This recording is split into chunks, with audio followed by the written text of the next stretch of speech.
We have a special treat now. We have Citadel's Ken Griffin in an exclusive interview with David Rubenstein. Let's get to that. Like a lot of traders, you don't actually live in New York. You live in Chicago, right? Chicago's home. Okay. So let's start with your beginning. You grew up in Florida, is that right? I was born in Daytona Beach. My father worked on the space program. And then when the space program went down, he moved off to Wisconsin to work at G Medical Systems with Jack Welch in Wisconsin. So I grew up in Florida, Wisconsin. We went to Texas for a brief period of time, and then back to Florida for middle school and high school. So you went to high school in Florida? I did. And were you like top of your class or something like that? That was Dolores DeGroff. So Dolores was valedictorian. I'm embarrassed. I don't remember who salutatorian was. It wasn't me. I did okay. Wasn't top of the class, did okay. All right, but you applied to many colleges, and you applied to Harvard. And Harvard you got into. So to get into Harvard, you have to be pretty near the top of your class. So were you surprised to get into Harvard, or do you think you were going to get in? So David, I've spent my entire professional career working on probability. Okay. Right, so odds stocks go up versus down. So when I applied to college, I played the same game. In the dark ages of using a typewriter, I typed out about 13 different college applications. Okay, and so your chance of getting in each of them, you applied to 13 colleges, or? Right, and I'll get into one of them, hopefully the best I can get into. Now, you were the president of the math club in high school, so I guess you were pretty good at math? I was pretty good at math. Okay, so you got into Harvard, and when you got into Harvard, did you decide to go there right away, or you wanted to see if the other schools were going to accept you? That is a complicated story. My father's business partner was a Princeton graduate, and Princeton was my first choice, and my father had a falling out with his business partner just before the time you pick where you're going to college. And my dad said it would break his heart if I went to Princeton. And I went to Harvard. Well, that's broken the heart of the Princeton development people, I assume now, because... Well, one of my partners at Citadel, who I've had the pleasure of working with for almost 2 decades, actually served on Princeton's investment committee oversight, and I think he's done wonders to help Princeton feel better. Oh, okay. So you go to Harvard, and most people go to Harvard, they don't know whether, when they get there, they're going to be smarter than everybody else or not as smart as everybody else. When you got there, did you say these people aren't as smart as I thought they would be, or actually they're smarter than I thought they would be? I'm pausing because I never actually thought about that. Okay. I'm at Harvard. I am so fortunate. I'm at one of the greatest institutions of higher education in the world. Okay, but the legend is that you began trading convertible bonds out of your dorm room. Is that true or not? That is true. But did you do that in the freshman year, or you started that later? So my freshman year, and I'm at Bloomberg, so I need to say a moment of gratitude to everybody in the press. My freshman year, there was an article in Forbes on Home Shopping Network, written by Gretchen Morgenstein, who's over at the New York Times. And it was a great article as to how Home Shopping Network was overpriced. And having read this article, I went and bought 2 put contracts in Home Shopping Network. And lo and behold, the stock cratered like 30 or 40% shortly after I bought these puts. And when you make a few $1,000s as a freshman, you are rich. Like this is the moment you have dreamed of. And that was what really started my interest in trading. I mean, you had never been that involved in it before? I'd never traded a financial asset before then. So you started doing more of that, is that right? So the most defining moment of my career, in some sense, was I went to sell these 2 put contracts, and this is the days of floor-based trading. There were no electronic trading. Markets were the good old days. And in the good old days, when you went to sell an in-the-money put, the market maker would pay you less than the intrinsic value. And I realized that the market maker's profit was risk-free.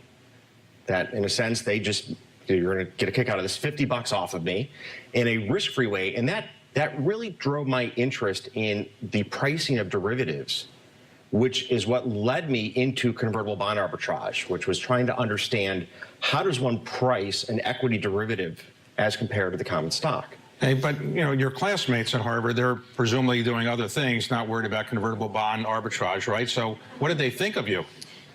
I was a bit of an anomaly. right?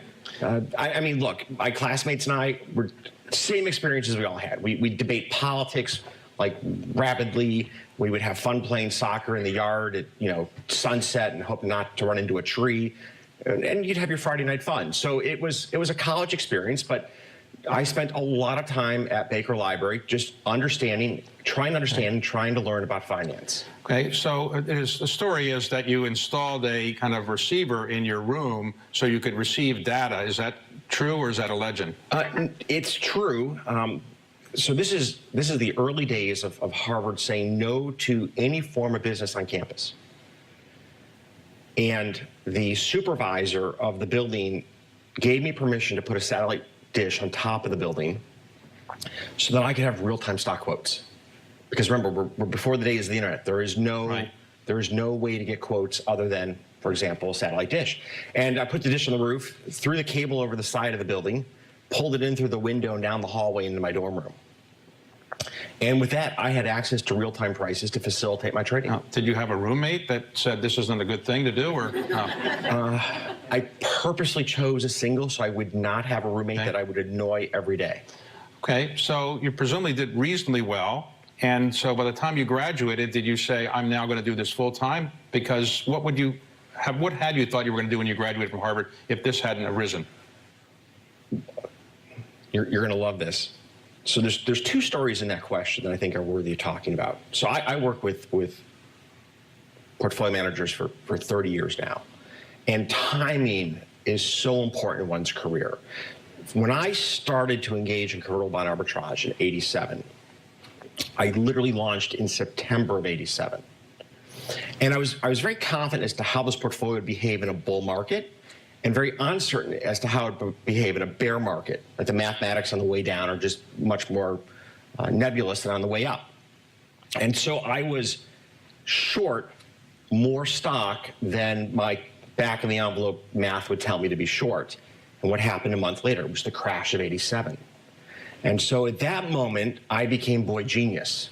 Now, I knew I was boy lucky because I was short the market intentionally, but outside investors go, look, this person's a genius. He made money in the crash. So that was a very defining moment in my career, was the crash of '87, and being net short gave me a track record early on that was attractive to investors. All right, so you made money for this group of investors. You had investors when you were in college? Some people gave you some money? A gentleman named Saul Galkin was in a... I had a friend who was a retail broker. This gentleman, Saul Galkin, came in to chat with my friend and I. And my friend said, tell Saul what you're thinking about doing in the convertible bond market. I laid out to Saul my idea, and Saul goes, look, I got to run to lunch, but I'm in for 50. I had no idea, but my friend's like, you just got your first $50,000 to manage. And that was really what gave rise to the start of my trading career. So if you hadn't succeeded this way, what would you have done, do you think, when you graduated from Harvard? My dream was to do private equity. Wow. Okay. The highest calling of mankind, as I've said. Okay. Well, remember back in the 80s, right? So this was the pivotal moment where private equity was first hitting mainstream America, right? KKR with RJR, front page of every business magazine. And I thought, how incredible the opportunity to reshape businesses in a very profound way that was not being done in the public markets. In those days, people who went to Harvard College interested in business often said they would go to Harvard Business School or some other very good business school. Did you ever think about that? Having one of those days. So I did. I called Harvard Business School when I went over to Harvard Business School. I want to go here. And I took sophomore standing my first year. So if you have passed enough AP tests, you can complete your Harvard degree in 3 years. And I wanted to go right to business school and do that over the course of 5 years. And Harvard Business School said, no, you've got to go work. You cannot come here until you've had your 2 years of work experience. So the answer is I absolutely wanted to go to Harvard Business School and was denied. So you and Warren Buffett both did not get into Harvard Business School. That is a fair way to put it. So, okay, so when you graduated, you decided you'll set up a trading operation. And by the way, let's explain to people who may not know what a convertible bond is. Can you explain what that really is? So a convertible bond is a debt instrument issued by a company, exchangeable for the common stock of the issuer. Often issued by companies that are in periods of rapid growth, where the ability to place debt to the high yield community would be limited because of uncertainty in the business model. And because of the rapid growth, the stock has a very high level of volatility, which makes the conversion feature attractive. So you'll see companies like Tesla or Amgen have used the convertible bond market to raise capital over the years, and we've participated in those offerings over the years. Okay, so you graduate, you say, I'm going to set up my own company. Your family say you're a little young to set up your own company, or they said this was a good idea? I was incredibly fortunate. My father was first generation to go to college. He was one of 7. My grandfather worked on the railroads. My parents always placed great importance in education. On my mother's side, my grandfather was an entrepreneur. He literally borrowed money from my grandmother's mother to start a small business, and ended up in the fuel oil distribution business back in the 50s and 60s. So that entrepreneurial bug was part of my mom's entire life. Like, she grew up in a family that was defined by my grandfather, who was a bit of a maverick. And so the idea that I'd go off and try to pursue this dream to my parents was very much just go for it. Okay, so when you decided not to go to New York, where many people do these kind of thing, trading operations, you decided to go to Chicago. Why Chicago? It was a tough choice. My friends, obviously East Coast school, most of my friends were going to New York. And the firm that backed me out of college, Glenwood Partners, had 2 partners, Frank Meyer in Chicago, a gentleman here in New York. The gentleman in New York was central casting Wall Street, extraordinarily polished, understood financial markets. But Frank was like my high school physics teacher. And I had just a sense of trust in Frank, of camaraderie with Frank, that as somebody graduated from college, and this is how I'm going to make my career bet, I want to be close to Frank. And that brought me to Chicago, which is where Frank lived. And, lo and behold, you find yourself 2 years out of school and Chicago's home. Okay, so where'd you get the name Citadel? Well, the first name we used was Wellington Asset Management. And a small firm in Boston sent me a letter and pointed out to me that they had used this name for many years and had built a very successful business, and suggested I find a new name. And with all due respect, they were extraordinarily polite about it. Like, I've never, ever followed up with them, but they were, no cease and desist. They were completely gentlemen about this. But I actually asked all my employees, come up with names for our firm. And we put together a spreadsheet of a few hundred names, and we worked through these names, and we landed on Citadel because it's a sanctuary, it's a safe place, it's the fortress in times of distress. And to me, that had the connotations of who we were. A focus on capital preservation, a focus on being that safe place for your capital. So you never considered Griffin and Company, for example? No, the earliest names we used all came from British road maps. So take out a map of London and find names from the London road map. So Wellington, Kensington, names that denoted a timelessness. But Citadel was where we ended up, and it's been our name for almost 30 years. So how many employees did you have when you first started, and what year did you start? So the official launch of our first hedge fund was 1990, and it was probably myself and 4 or 5 employees at that point in time. Okay, so you did it as a hedge fund, and a hedge fund, for those who may not know, is one where you typically get money in and you get, let's say, 20% of the profits or something like that if you get above a certain hurdle, typically. Is that why you went in the hedge fund format as opposed to some other format? You could have done a regular long-only asset management where there's no percentage of the profits. Never gave much consideration to the latter. So the hedge fund model, I thought, really matched up with what we were trying to do. We were trying to create for our capital partners a stream of income uncorrelated to the market, a very high Sharpe ratio, a very high risk-adjusted rate of return. And we had a bit of a different business model than most. Our only form of profit was actually our promote. Okay. And we were completely aligned with our investors on driving performance, and that's been the case for 30 years. So in the early days, did you have to go out and raise a lot of money by meeting with investors, or the money poured in and you just had to worry about the trading operation? So you and I have run into each other at places like the Beijing airport. Right. Right? The joys of owning our own firm is we get to work for hundreds of people around the world, and we've got to be on the road to raise capital. And in the early days, Frank Meyer was a fantastic partner helping me to raise capital. His reputation was pristine. His vouching for me was incredibly important to my success. And I was on the road. Okay, so who actually made the trading decisions? You presumably did some of that as well. So were you giving direction to the traders about what to buy, or how did you deal with that? So we had, in the early days, a series of models and analytics that would help to guide our trading decisions. And I was very fortunate to have hired a handful of colleagues who understood the products and who had very good judgment. What was most important, in many respects, in my life's journey, is we traded 24 hours a day from almost day one. So we traded convertible bonds in the United States, we traded Japanese equity warrants in Tokyo, and then we would trade the convert market in Europe. Now, why was this so important? Because I can only be at work 13, 14, 15 hours a day. I had to learn to delegate.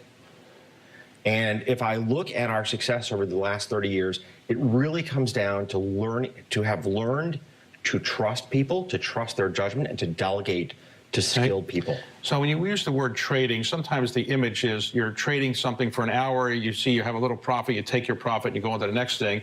Or sometimes people say, I'm trading, but I'm going to hold on for a year or two or three. Which mode was yours? I would say our typical holding patterns in the early days were measured in months, not years. That would have been fairly typical, 2 months, 4 months, 6 months. It takes time for markets markets that are inefficient tend to stay inefficient.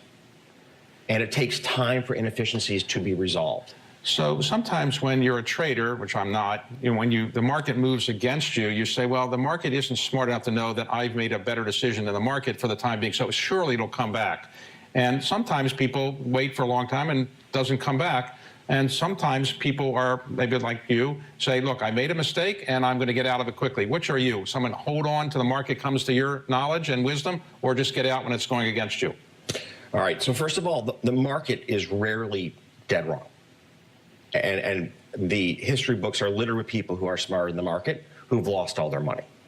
So when you're in an investment and it's not working out, you really need to take a step back. What don't I understand in this situation? If you really think you've resolved all the unknowns that you can possibly get your head around, you stay with your position. But the history books of finance, the failure stories are people who do not respect the market. So you started your business in the early 1990s, and then we came to the, let's say, the Great Recession in 2007, 8, and so forth. Before we went to the Great Recession, how big was your company in terms of employees or assets under management? So from 1990 to 2008, we grew from effectively 3 people to right around 1,400 people. Assets under management, ballpark $25 billion. Okay, so the Great Recession comes, and many people got really hurt in that. Traders, other people, private equity people, the entire business world. How did you survive it, and how close did you come to not surviving it?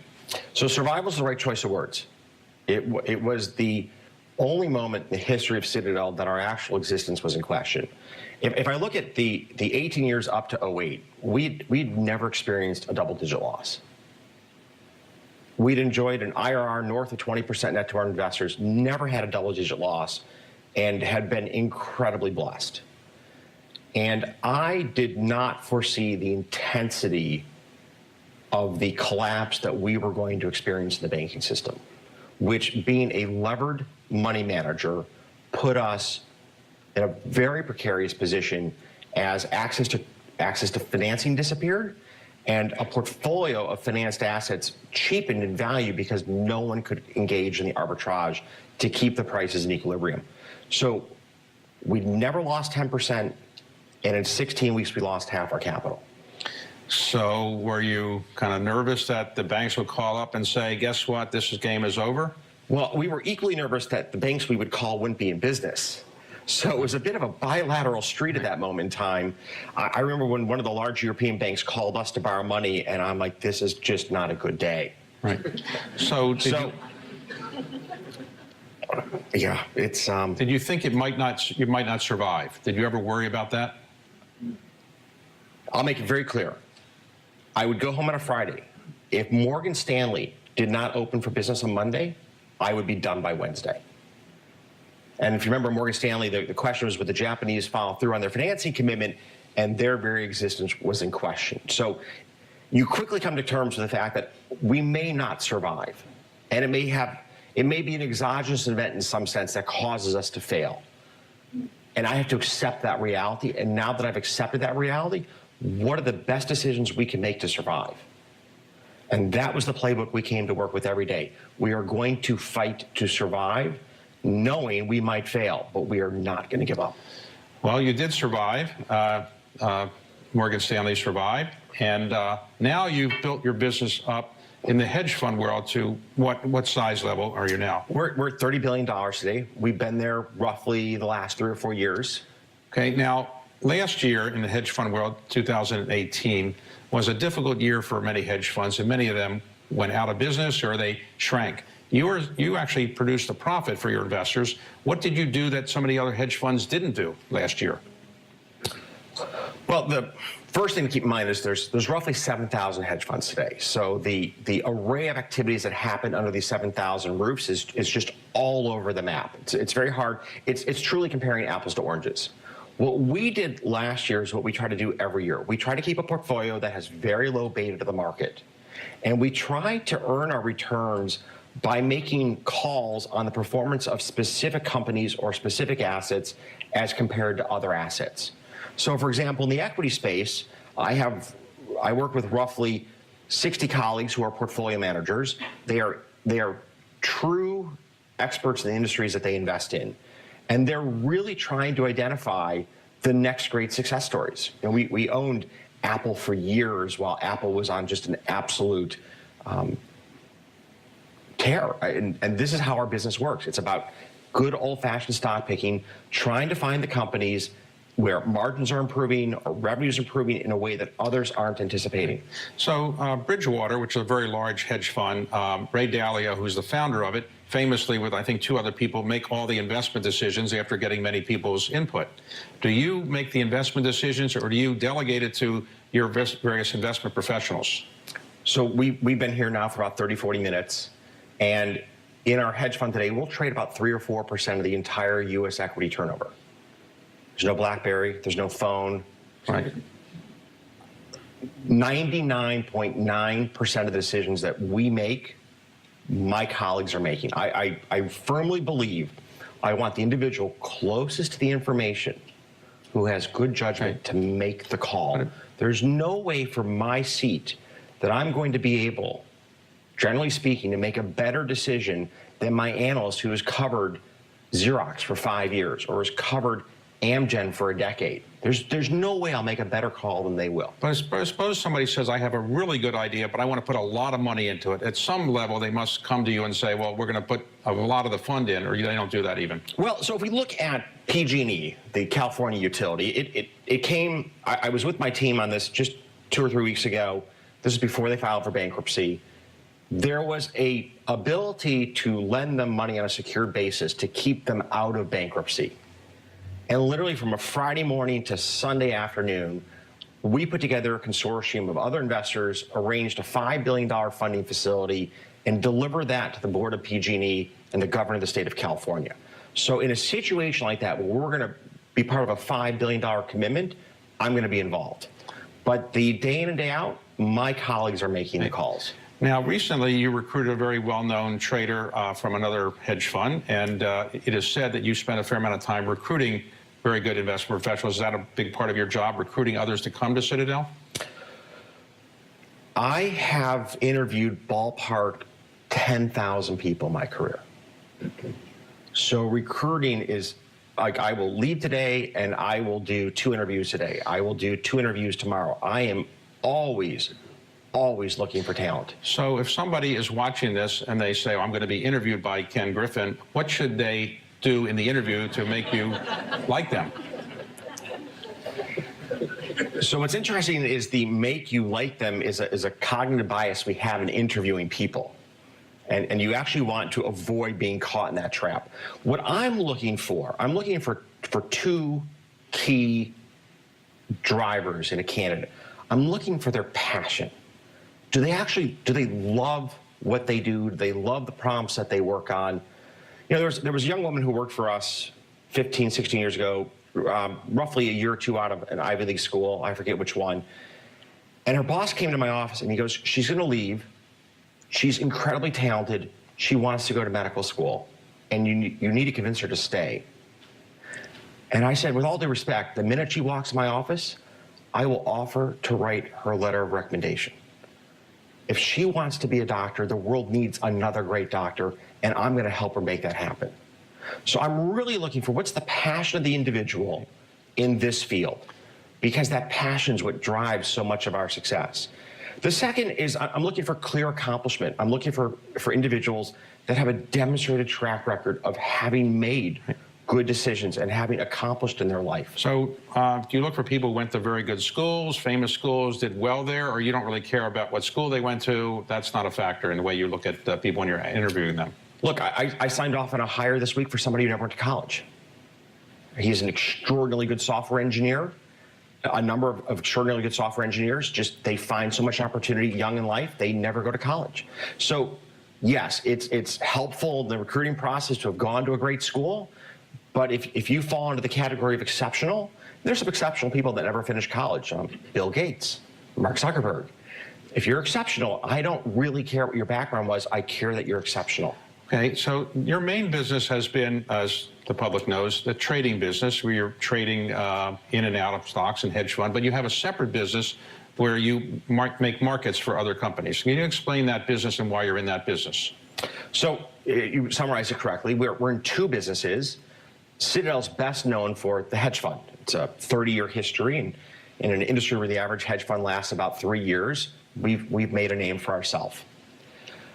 In Citadel Securities, today we're the largest market maker in the U.S. equities market. We trade about 1 in 5 shares that trade a day in the U.S., and we are also a large market maker in fixed income assets and options, both domestically and globally.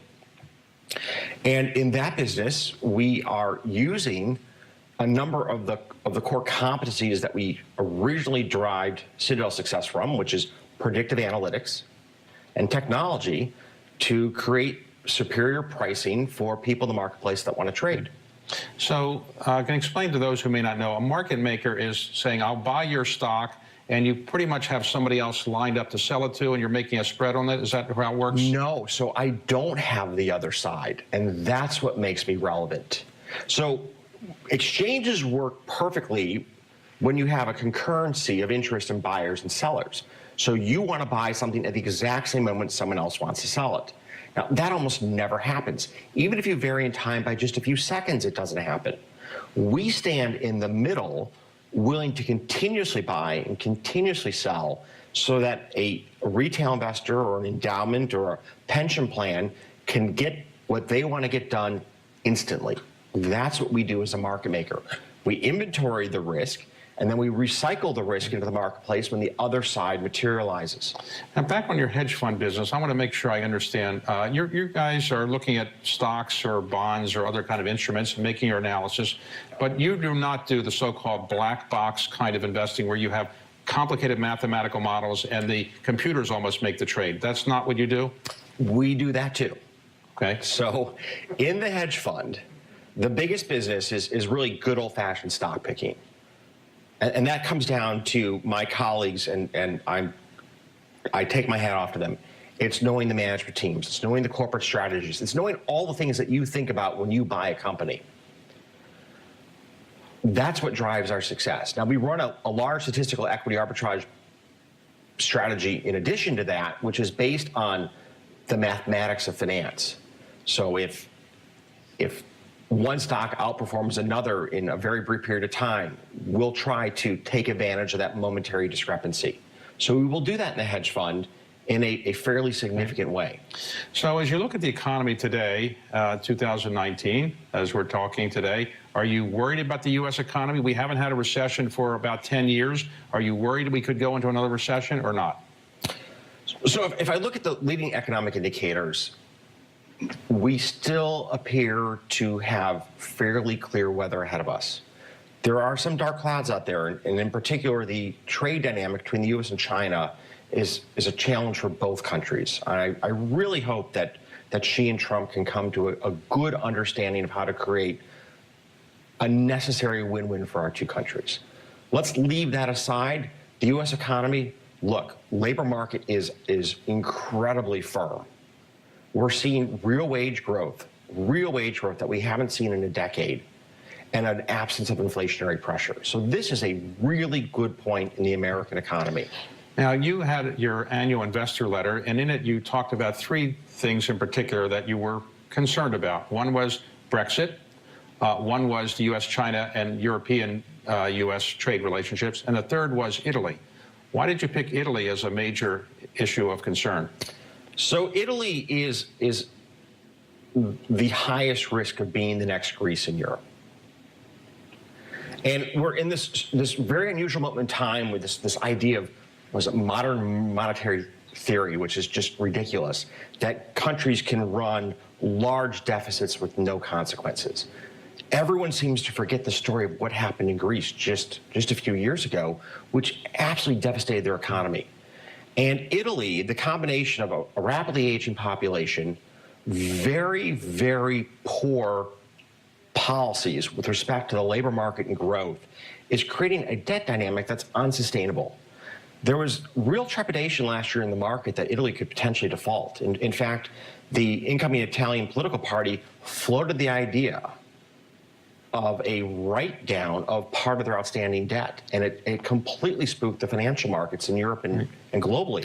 So the issue with Italy is they still run too large of a deficit, and they're not pursuing economic policies that will bring the young members of the workforce into the labor market. Well, let's talk about Brexit. Are you worried that there will be a real calamity in England and really in Europe if there is not a successful Brexit, or if there is a Brexit at all? Okay, so here's, at 100,000 feet, the single biggest problem gripping the UK is indecision. If the UK leaves with a hard Brexit, it will come with it a set of challenges. If they go to a second referendum and stay in the EU, then we have an idea what that will look like. But until they pick a path, it deters capital investment. People aren't building the new factory. They're not building the new office building. They're not creating jobs in the UK. Politicians don't appreciate when they create uncertainty, it kills the willingness of companies to invest. So anybody watching this will see you're obviously an articulate, smart person, and somebody might say, I'd like to invest with this person. How does somebody invest with Citadel? And if they say they want to invest with you, is there a minimum, and is there a certain rate of return that that person should reasonably expect? And how long should they hold the money with you? So I'm going to be the bearer of bad news. We've been closed for a long time. Oh. So we're not actively soliciting new investment. We will... Even from interviewers, you wouldn't take any money? No. Okay. You fall into like one of my idol categories. So heroes in my career, well, I'll figure out how to solve for. And I think that's actually an important statement. You know, your success or Henry Kravis' success, those are important stories that help to encourage the next generation to pursue a life with vigor, with passion.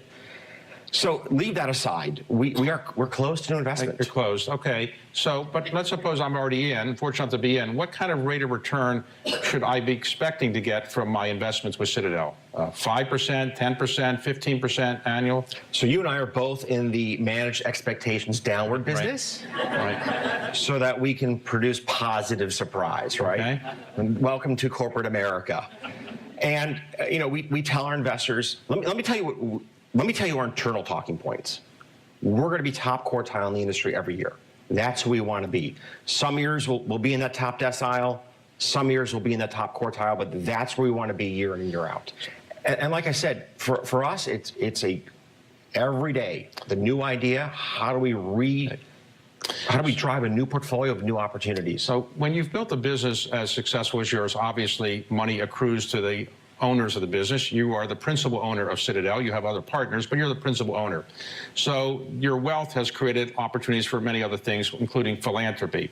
And you're fairly well known for large 9-figure gifts to University of Chicago, where we both serve on the board, to Harvard, where I'm on the board and where you have been a graduate, and to other institutions. How do you decide what your philanthropic gifts are going to be? And the size of them is so staggering compared to what other people are able to do. Does this make you subject to calls by college endowments or other people all the time saying you should give to me or give to this program? And how do you go through all this? You have a team of people that went through all these proposals. How do you decide your philanthropy? So first of all, I'm in Bloomberg's corporate headquarters, and Michael Bloomberg's gift to Johns Hopkins makes what I've done seem pretty immaterial. So congratulations, Michael, for really having completely set a new bar for all of us to focus on. For those who don't know, Mike recently gave $1.8 billion to Johns Hopkins, among other gifts. He'd previously given $1.1 billion or $1.2 billion to Hopkins, and he's made another large gift as well. So he's very big, but you're pretty big at Harvard and Chicago. So let's talk about those two institutions for let's just take a step back. Why those two institutions? What drives that mindset? Look, nothing is more important to American competitiveness than education. There's nothing more important, and it starts preschool and goes through our greatest universities. I've done a lot of work in K through 12 education, and the numbers involved are staggering. So if you look at a city like Chicago, we'll spend about $5 billion a year in K through 12 education. Here's what's incredibly regrettable. We know how to educate youth in America. We just choose not to do it. It's heartbreaking. In that arena, I spend much more time on the political front because it's our body politic that is letting our kids down. And it's simply inexcusable. It creates so many of the problems we face today. I mean, I wish Elizabeth Warren had 1% the passion to fix K through 12 education as she has to attack those of us who've been successful. On the issue of higher education, America leads the world. This is not a given. This is not a given that we have the greatest universities in the world, but I want to support excellence in American education. And when Harvard or Chicago are at the forefront of new ideas, new concepts, whether it's behavioral finance at Chicago or other work being done at Harvard, that impacts all of higher education in the US. Okay? It's a huge trickle-down effect.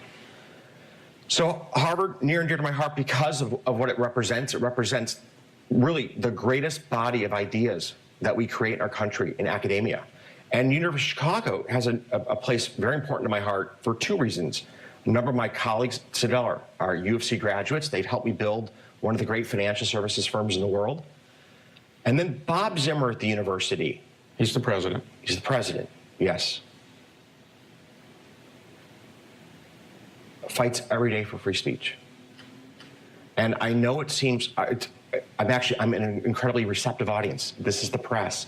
Free speech is what makes our country free. And it's unbelievable. We have to fight this fight on college campuses to fight for free speech, but we need to. And the University of Chicago principles, which you and I both are aware of, which are a mandate for free speech on college campus, I just believe in so passionately. So in addition to your philanthropy to educational institutions, you've been very involved in philanthropy to art institutions, museums, so forth, Museum of Modern Art, Art Institute in Chicago, and you're also a very large art collector. So what is the appeal of art collecting to you, and where do you keep most of your art?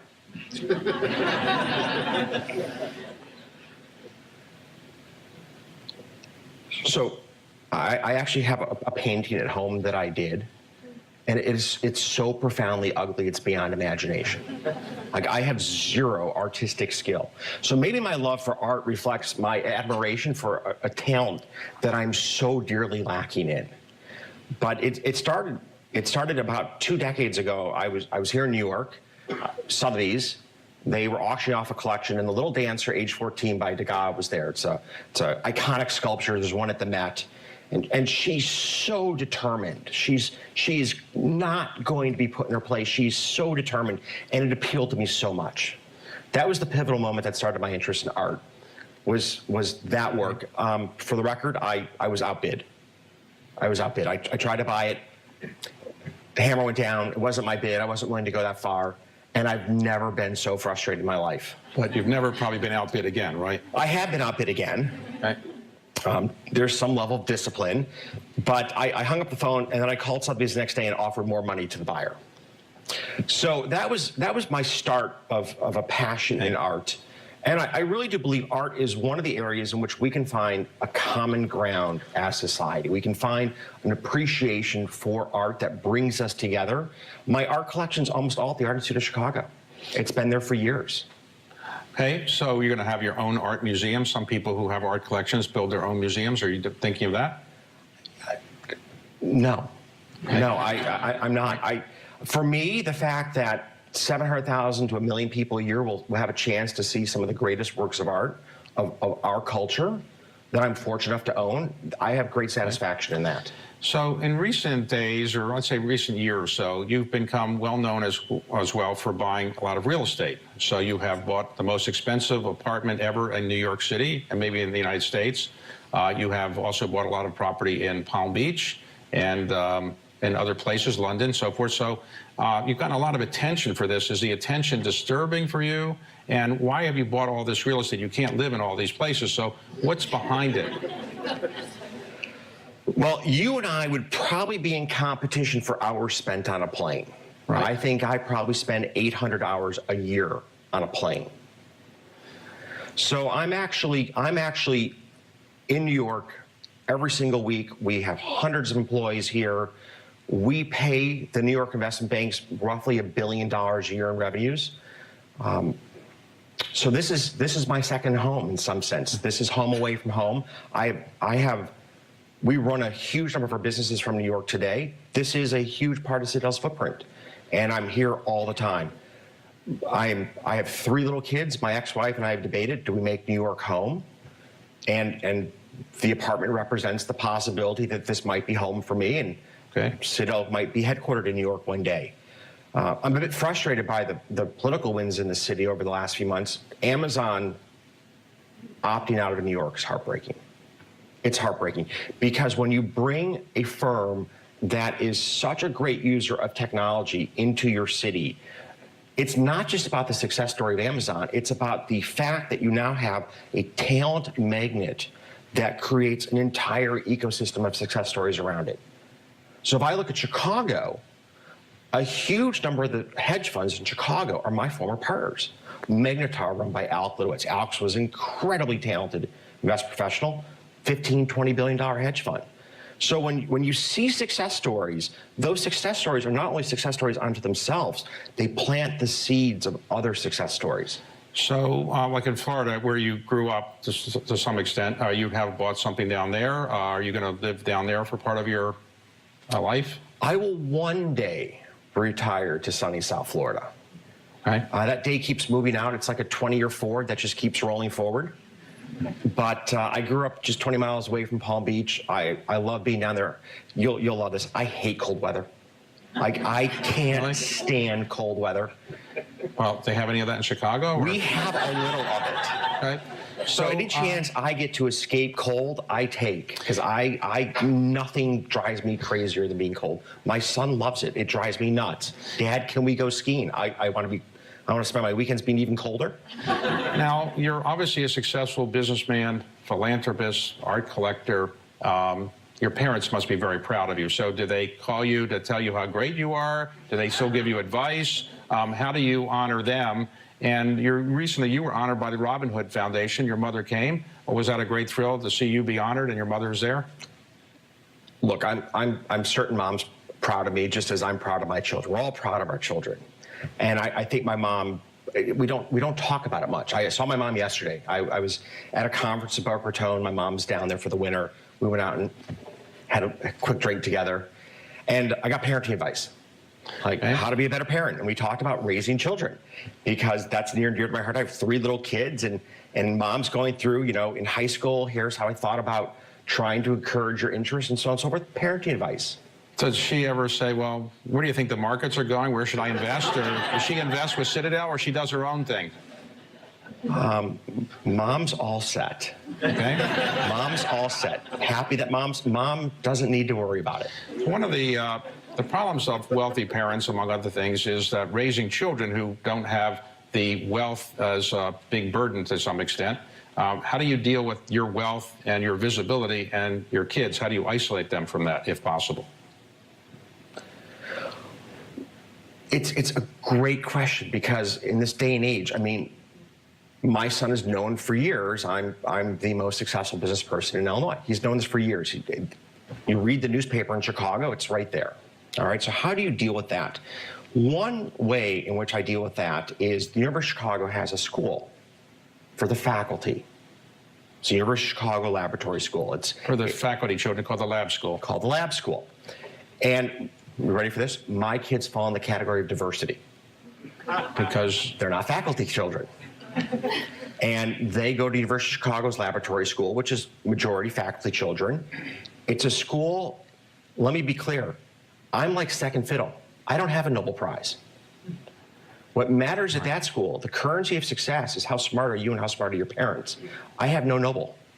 So I really try to put my children in situations where who I am doesn't matter. Right. It doesn't matter who I am at lab school. On the soccer field, no one goes like, I'm going to let you take the ball from me because your dad's successful. And my son has to go out there and play just as hard as every other child to try to win that game. So you think Alfred Nobel should have had a prize for investing? No? No, I don't. Okay. So let me just ask 1 or 2 final questions as we wrap up. You have been somewhat involved in the political world as a donor to Republican causes very often and conservative causes. Can you just state what your view is on political matters and freedom and things related to that? And would you ever consider being a candidate yourself for something? So I've supported over the years candidates on both sides of the aisle. I do live in Illinois, which means that our mayor's race, for example, is I get to pick who I think, as a Democrat, will be the most business-friendly, education-friendly candidate that I can find. And you would probably know this, I was an early supporter of President Obama because he came to me to be the education president. You want my vote, you want my support, that's the issue. You come to me and you say, I'm going to fight for education in America, I've got your back. So that's number 1. Number 2 is freedom. And in our country, a government that can take care of all of our needs also takes care of having left us with no freedom. It's very important that we as a country embrace freedom of speech, freedom of opportunity, freedom of what our founding fathers put their lives on the line for. That's important to me. And so candidates that really support personal rights, personal liberty on all causes are important to me. Have you ever be a candidate for office yourself? I don't know. Yeah, we live in a post-altered reality in politics today. Right. Facts no longer seem to matter. And that's hard for me to understand how I'd be a candidate, because if I were to be a candidate, it would be about the substance of how America will be successful. It would be about the substance of how we have our individual rights protected. And I don't do well in a debate which is untethered to facts. So what would you like to see as your legacy? You've obviously got many years ahead of you, but do you ever think what you'd like your legacy to be as you get older? David, I'm 50, for God's sake. I know it's very young, but Bill Gates almost retired at pretty much at 50 from running the company, and some people, John D. Rockefeller, retired in the late 40s. So you haven't thought of retiring at a young age, like 50? Rockefeller grew up in a different era. We will live, knock on wood, we will live much longer much healthier lives. And I really hope to contribute to society for decades to come. Whether it's in the business realm, whether it's in the philanthropic realm, I want to be relevant to society. I'm very fortunate to know how to build teams, to know how to make things happen. That wasn't a gift given to me. That's a lot of trial and error, Right. a lot of learning. But if you look at Citadel, we are so successful. We are far more than the sum of the parts. We're far more. And when you can put together the right team with the right mission, you can accomplish great things. What I'm most proud of is actually how we've reshaped financial markets around the world with Citadel Securities. If you look at interest rate swaps, for example, we've helped to create a competitive dynamic that has brought bid-ask spreads down by roughly 80% in the last 10 years. Right. That's money that goes right into the bottom line of pension plans, corporate treasuries, and other parts of society, and not into the Wall Street value chain. So by bringing competition into the securities markets, we have created a huge creation of value for the end users of these products. Ken, I want to thank you for a very interesting conversation. If you ever open up your fund again, could you let me know? Okay? Absolutely. Thank you. Great. Thanks very much. Thank you all.